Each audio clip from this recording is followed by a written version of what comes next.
Welcome to the deep dive.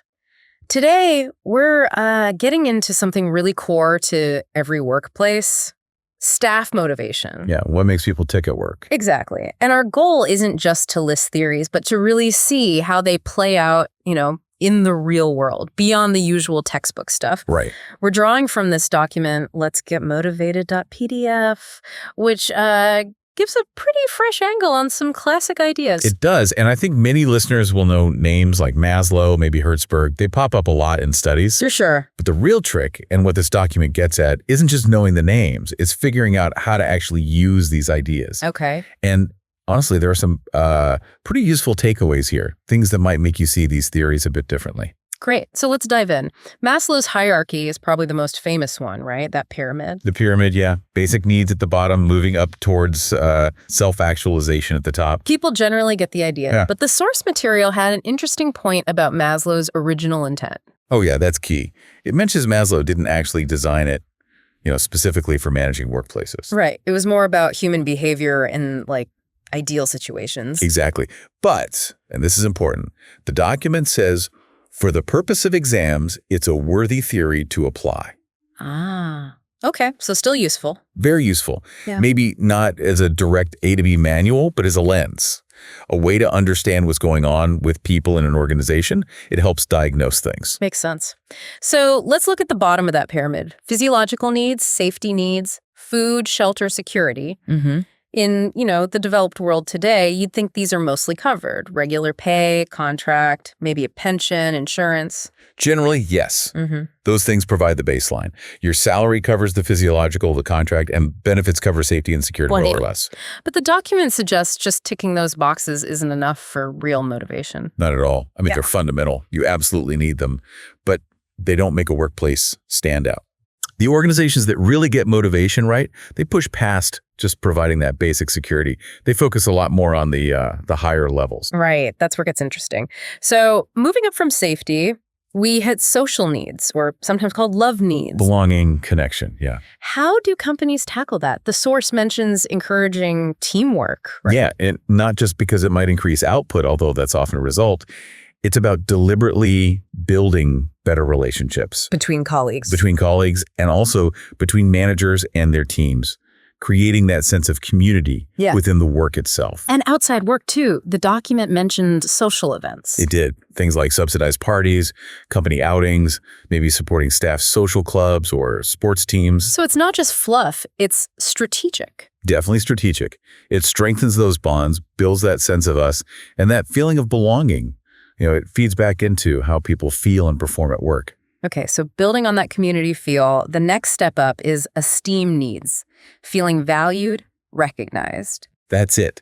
The need for achievement, respect, recognition. The document mentioned a historical example like military medals. Right, a classic form of recognition for bravery, for achievement. How does that look in, say, a normal office or business today?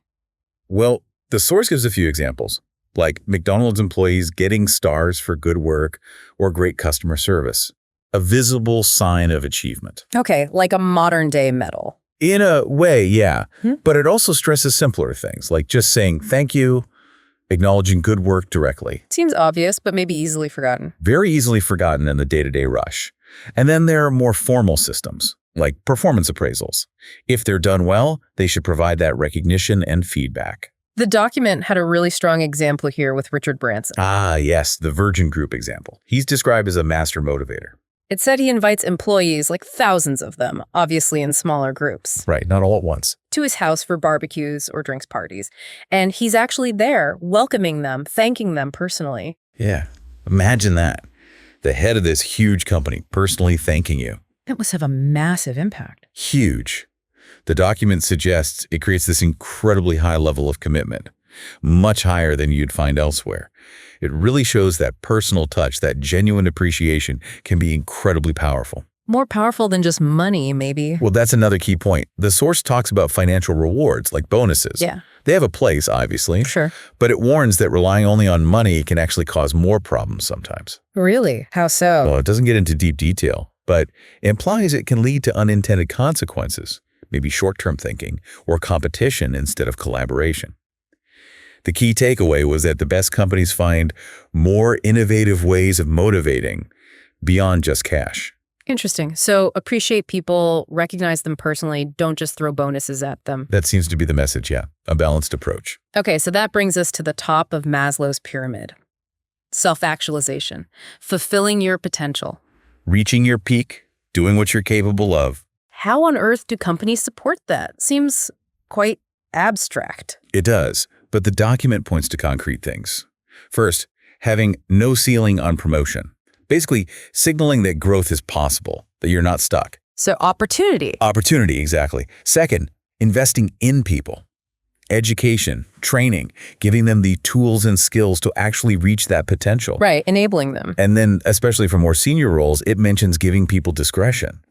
Letting them interpret their jobs, figure out the best way to do things, put their own stamp on a job, as the source says. Giving them ownership and autonomy. Precisely. That allows for creativity, for real personal investment in the work.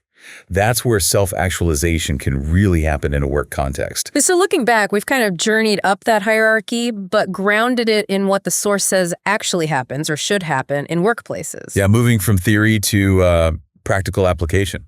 From basic needs met by a contract, all the way up to creating environments where people can truly flourish. It really emphasizes looking beyond just the textbook view. Absolutely. It's about understanding the human side, the different layers of what people need to feel engaged and motivated. So we've covered quite a bit, bringing these theories to life with real examples. Hopefully, yeah.